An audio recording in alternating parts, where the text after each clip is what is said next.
Aafia jail میں فوت ہو جاتی ہیں تو کیا ہم پہ اللہ کا عذاب نہیں آئے گا؟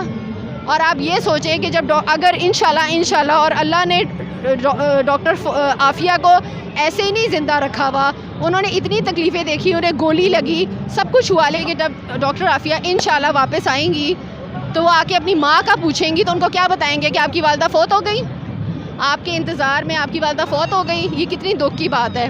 اور خدا نہ خواستہ اگر ڈاکٹر عافیہ ادھر فوت ہو جاتی ہے اور ان کی ڈیڈ باڈی پاکستان لائی جاتی ہے تو اس وقت اس قوم پہ کیسا عذاب آئے گا؟ ہمیں اللہ تعالیٰ کی ذات پہ پورا یقین ہے کہ اللہ تعالیٰ نے ڈاکٹر عافیہ کو بلا وجہ ناعث اذیت میں رکھا، بلا وجہ قید میں نہیں رکھا، اور ابھی تک جو زندہ رکھا ہوا ہے وہ ضرور واپس آئیں گی۔ جس طرح حضرت یوسف علیہ السلام اتنا لمبا عرصہ قید میں رہے، اس کے پیچھے اللہ کی ایک حکمت تھی، تو اس کے پیچھے بھی اللہ کی حکمت ہے، لیکن ہم لوگوں کی بھی بے حسی شامل ہے کہ ہم لوگ شیریں مزاری کے لیے تو نکل آتے ہیں، عمران ریاض خان کے لیے تو نکل آتے ہیں، شہباز گل کے لیے نکل آتے ہیں، لیکن عافیہ صدیقی کے لیے ہم کیوں نہیں نکلتے؟ اور میری دل سے دعا ہے، پرائم منسٹر عمران خان سے میری اپیل ہے، اگر میری آواز ان تک پہنچے، کہ جو زیادتی ڈاکٹر عافیہ کے ساتھ اس قوم نے کر دی ہے، اس کے ازالے کا واحد یہی طریقہ ہے کہ ڈاکٹر عافیہ جو تھی وہ ایک بہت بڑی ایجوکیشنسٹ تھی، ان کا خواب تھا، جس طرح عمران خان کا خواب ہے کہ وہ پاکستان کو ریاست مدینہ بنائے، اسی طرح عافیہ صدیقی کا خواب تھا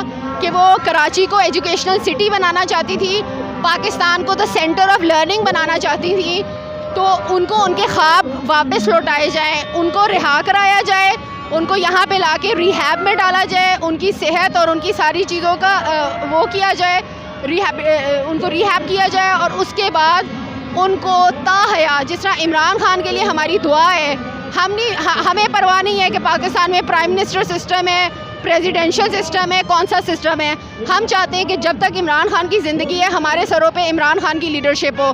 اسی طرح ہم یہ چاہتے ہیں کہ ڈاکٹر عافیہ کو تا حیات منسٹری آف ایجوکیشن دی جائے۔ کی رہائی کے لیے یہاں پہ بینر لے کے آ رہے ہیں، کس سے اپیل کر رہی ہیں؟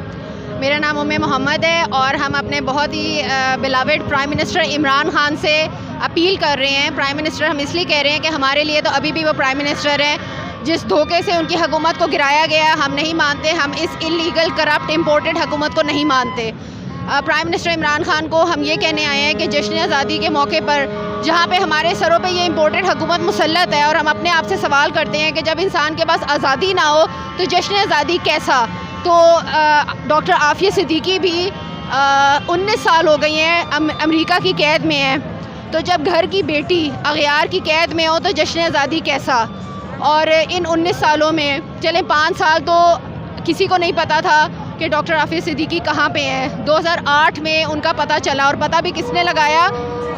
ایوان رڈلی کو پتہ چلا جب 4 جو ہے پرزنرز بگرام جیل سے بھاگے، اور انہوں نے آ کے کہا کہ وہاں پہ کوئی عورت قید ہے اور وہ پاکستانی ہے۔ ایوان رڈلی نے انویسٹیگیشن کی اور پرائم منسٹر عمران خان نے ان سے رابطہ کیا، یا انہوں نے عمران خان سے رابطہ کیا، اور پھر عمران خان نے پاکستان میں آ کے یہ نیوز بریک کی کہ وہ جو بگرام جیل میں جو خاتون ہے وہ اور کوئی نہیں ہے بلکہ ڈاکٹر عافیہ صدیقی ہے۔ تو سوال یہ پیدا ہوتا ہے کہ 2008 سے لے کر 2018 تک 10 سال prime minister Imran Khan doctor Aafia Siddiqui کے لیے مسلسل آواز اٹھاتے رہے، کہتے رہے کہ یہ ایک حکمران کے لیے بڑے شرم کی بات ہوتی ہے کہ اس کا ایک باشندہ غیروں کی قید میں ہو اور وہ اس کے لیے کچھ نہ کر سکے۔ 2018 میں جب پرائم منسٹر عمران خان حکومت میں آنے والے تھے تو انہوں نے کہا تھا کہ انشاءاللہ اگر مجھے حکومت ملی تو میں 3 مہینے کے اندر ڈاکٹر عافیہ کو واپس لاؤں گا۔ تو ہمارا سوال یہ ہے کہ پرائم منسٹر عمران خان قوم کو بتائیں کہ وہ کون سی قوت تھی جس نے آپ کو خاموش رہنے پہ مجبور کیا، وہ کون سی طاقت تھی جس نے آپ کو ڈاکٹر عافیہ صدیقی کے بارے میں نیوٹرل کر دیا کہ آپ حکومت میں آنے کے بعد ڈاکٹر عافیہ صدیقی کے کیس کو آپ نے ڈراپ کر دیا، کیونکہ ہم عمران خان سے بالکل بھی یہ توقع نہیں کرتے کہ عمران خان جو ہے وہ کسی سے ڈرتے ہیں۔ تو پھر کیا وجہ ہے کہ وہ عافیہ صدیقی کو واپس نہیں لا سکے؟ کچھ دنوں پہلے نیوز میں ہم نے یہ خبر سنی کہ عمران خان نے یہ کہا ہے کہ ہمارے دور حکومت میں ہم سے 2 غلطیاں ہوئی۔ میں امید کرتی ہوں کہ وہ یہ بات جان چکے ہوں گے، ریئلائز کر چکے ہوں گے کہ ان میں سے ایک غلطی جو تھی وہ ڈاکٹر عافیہ صدیقی کی تھی، اس وجہ سے کہ ان کی حکومت کے گرنے کے جو بھی محرکات بنے، ایک محرک جو ہم سمجھتے ہیں اللہ کی طرف سے تھا وہ یہ تھا کہ جب آپ نے اپنے ڈاکٹر عافیہ صدیقی کے وعدے کو وفا نہیں کیا تو اللہ تعالیٰ نے آپ کو 3 مہینے کی. کہ آپ نے بتایا 18 سال سے وہ ہے, کتنے حکمران آئے ہیں کہ یہ سب کا کلی طور پہ قصور نہیں ہے؟ دیکھیں نواز شریف سے تو ہم کوئی امید ہی نہیں کرتے نا, زرداری سے تو ہم کوئی امید ہی نہیں رکھتے. ہماری نزدیک یہ لوگ, I am sorry to say if I may be allowed to use the word, گھٹیا لوگ اور گھٹیا پولیٹیشینز ہیں. تو ایک کلاس کا جو نالائق بچہ اس سے ٹیچر کو کیا امید ہو سکتی ہے؟ جو لائق بچہ ہوتا ہے اسی سے امید ہوتی ہے نا. تو ہمیں تو پرائم منسٹر عمران خان سے ہی امید تھی کہ وہ ڈاکٹر عافیہ صدیقی کو واپس لائیں گے, کیونکہ ان کی نیوز بھی انہوں نے بریک کی. 10 سال انہوں نے ان کے لیے آواز اٹھائی, تو جب وہ حکومت میں آئے تھے it was the right time to get doctor Aafia back. لیکن ہم جانتے ہیں کہ جس طرح انہوں نے 2021 میں امریکن بیسس پہ ایبسولوٹلی ناٹ کہا, اس وجہ سے ان کی حکومت گرا دی گئی.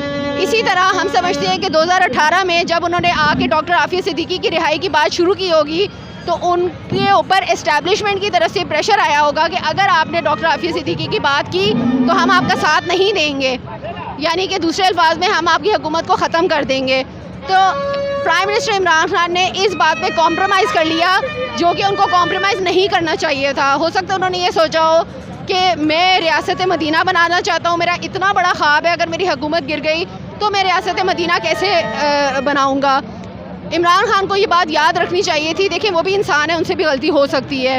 بات یہ ہے کہ جس طرح وہ عمران خان کہتے ہیں نا لا الہ الا اللہ, کوئی خدا نہیں سوائے اللہ کے, اور انسان اپنے دل سے خوف نکال دے, تو واقعی پرائم منسٹر عمران خان کی یہ بات ہمیں بہت بہادر بناتی ہے جب وہ ہمیں اللہ کی اور اسلام کی بات ریمائنڈ کراتے ہیں. تو یہی بات, یہ ان سے غلطی ہوئی, چوک ہوئی کہ جس ٹائم پہ ان کو 2018 میں 19 میں جب بھی کہا گیا ہوگا کہ آپ ڈاکٹر عافیہ کے بارے میں بیک آف ہو جائیں, تو ان کو ڈرنا نہیں چاہیے تھا, ان کو ہمت کرنی چاہیے تھی, ان کو اللہ پہ بھروسہ کرنا چاہیے تھا کہ میں عافیہ صدیقی کے لیے کھڑا ہوں گا. اگر میری حکومت گرا بھی دی گئی تو میں اس سے زیادہ اسٹرینتھ سے واپس آؤں گا. جس طرح اس وقت 2022 میں جب عمران خان کی حکومت گرائی گئی تو جو پہلے ان کی پاپولیرٹی تھی اس سے زیادہ وہ پاپولر ہو گئے ہیں. کیوں؟ کیونکہ لوگوں نے ریلائز کر لیا, اللہ نے بہت اچھی طرح مزہ چکھایا ہے اس ناشکری قوم کو جو کہ عمران خان کی دور حکومت میں مہنگائی کا رونا روتی تھی, جبکہ سب کو اچھی طرح پتا تھا کہ مہنگائی ایک عالمی مسئلہ ہے. ان کو پتا تھا کہ کرونا کا دور گزرا ہے, ٹھیک ہے, ان کو پتا تھا کہ عمران خان قرضے اتارنے کی کوشش کر رہا ہے اس لیے ٹیکسیشن کر رہا ہے. لیکن ہم ایک ناشکرے لوگ ہیں, ہم لوگوں نے جب شور مچایا تو اللہ نے کہا کہ اچھا ٹھیک ہے چلیں ان کو مزہ چکھاتے ہیں. عمران خان کی حکومت گئی, اب سب کو مزہ آ رہا ہے. اب جو مہنگائی ہوئی ہے, جو پیٹرول کی قیمت ہے, میرے خیال سے سب کی طبیعت اچھی طرح بحال ہو گئی ہوگی. آپ کا یا ڈاکٹر فوزیہ کا آخری مرتبہ ڈاکٹر فوزیہ صدیقی سے کب رابطہ عافیہ صدیقی سے کب رابطہ ہوا ہے, یا کبھی کو رابطہ نہیں ہوا, اور ان کی حالت اب کیسی ہے؟ 2016 میں 6 سال ہو گئے ہیں ان سے رابطہ ہوئے ہوئے. تو ڈاکٹر فوزیہ جو ہیں وہ یہی بات پہ ان کی فیملی پریشان ہے کہ ایسی کیا بات ہوئی ہے 2016 میں کہ اس کے بعد سے رابطہ منقطع ہوا ہے. اور 2016 ایسی بھی کوئی ڈیٹ نہیں ہے کہ ہم کہیں کہ کوئی نیا حکمران آیا اور اچانک سے رابطہ منقطع ہو گیا. اور بہت ہی نون کی حکومت کو 2 سال ہو گئے تھے. جی ہاں, تو 3 سال ہو گئے تھے.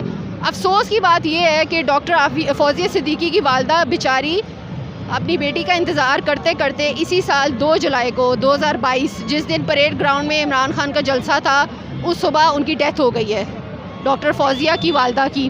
یعنی وہ اپنی بیٹی کا انتظار کرتے کرتے اور حکمرانوں کے دلائے ہوئے امیدیں اور وعدوں کے لارے میں انتظار کرتے کرتے وہ اس دنیا سے چلی گئی. آپ سوچیں کہ جس وقت وہ فوت ہو رہی ہوں گی ان کی نظر میں کیا حالت ہوگی. عام طور پہ انسان جو ہے اپنے اعمال کے اوپر پریشان ہوتا ہے, ان کو ایک ہی دکھ ہوگا کہ میں اپنی بیٹی کو واپس آتے دیکھے بغیر اس دنیا سے چلی گئی. اور آپ یہ بات سوچیں کہ ہم نے ڈاکٹر عافیہ صدیقی کو جس قید میں چھوڑا ہوا ہے, ہم پر جو ہے وہ کتنا بڑا عذاب آیا ہے کہ ہم پہ جو ہے نا یہ امپورٹڈ حکومت مسلط ہو گئی ہے. آپ یہ سوچیں کہ اگر doctor Fauzia doctor Aafia jail میں فوت ہو جاتی ہیں تو کیا ہم پہ اللہ کا عذاب نہیں آئے گا. اور آپ یہ سوچیں کہ جب اگر انشاءاللہ اور اللہ نے ڈاکٹر عافیہ کو ایسے ہی نہیں زندہ رکھا ہوا, انہوں نے اتنی تکلیفیں دیکھی, انہیں گولی لگی, سب کچھ ہوا, لیکن آپ کتنی پر امید ہے ان کی رہائی کے بارے میں؟ میں صرف بات یہ کمپلیٹ کر لوں کہ آپ یہ سوچیں کہ جب ڈاکٹر عافیہ انشاءاللہ واپس آئیں گی تو وہ آ کے اپنی ماں کا پوچھیں گی تو ان کو کیا بتائیں گے کہ آپ کی والدہ فوت ہو گئی, آپ کے انتظار میں آپ کی والدہ فوت ہو گئی. یہ کتنی دکھ کی بات ہے. اور خدا نہ خواستہ اگر ڈاکٹر عافیہ ادھر فوت ہو جاتی ہے اور ان کی ڈیڈ باڈی پاکستان لائی جاتی ہے تو اس وقت اس قوم پہ کیسا عذاب آئے گا. ہم پر امید کتنے ہیں؟ ہم پر امید اتنے ہیں, ہمیں اللہ تعالیٰ کی ذات پہ پورا یقین ہے کہ اللہ تعالیٰ نے ڈاکٹر عافیہ کو بلا وجہ نہ اس اذیت میں رکھا, بلا وجہ قید میں نہیں رکھا, اور ابھی تک جو زندہ رکھا ہوا ہے وہ ضرور واپس آئیں گی. جس طرح حضرت یوسف علیہ السلام اتنا لمبا عرصہ قید میں رہے, اس کے پیچھے اللہ کی ایک حکمت تھی, تو اس کے پیچھے بھی اللہ کی حکمت ہے. لیکن ہم لوگوں کی بھی بے حسی شامل ہے کہ ہم لوگ شیریں مزاری کے لیے تو نکل آتے ہیں, عمران ریاض خان کے لیے تو نکل آتے ہیں, شہباز گل کے لیے نکل آتے ہیں, لیکن عافیہ صدیقی کے لیے ہم کیوں نہیں نکلتے؟ یہ سوال ہے. تو آپ کتنی پر امید ہے ان کی واپسی؟ بالکل انشاءاللہ ان کی واپسی ہوگی. آپ سب دیکھیں گے کہ ڈاکٹر عافیہ واپس آئیں گی, اور میری دل سے دعا ہے, پرائم منسٹر عمران خان سے میری اپیل ہے, اگر میری آواز ان تک پہنچے, کہ جو زیادتی ڈاکٹر عافیہ کے ساتھ اس قوم نے کر دی ہے, اس کے ازالے کا واحد یہی طریقہ ہے کہ ڈاکٹر عافیہ جو تھی وہ ایک بہت بڑی ایجوکیشنسٹ تھی.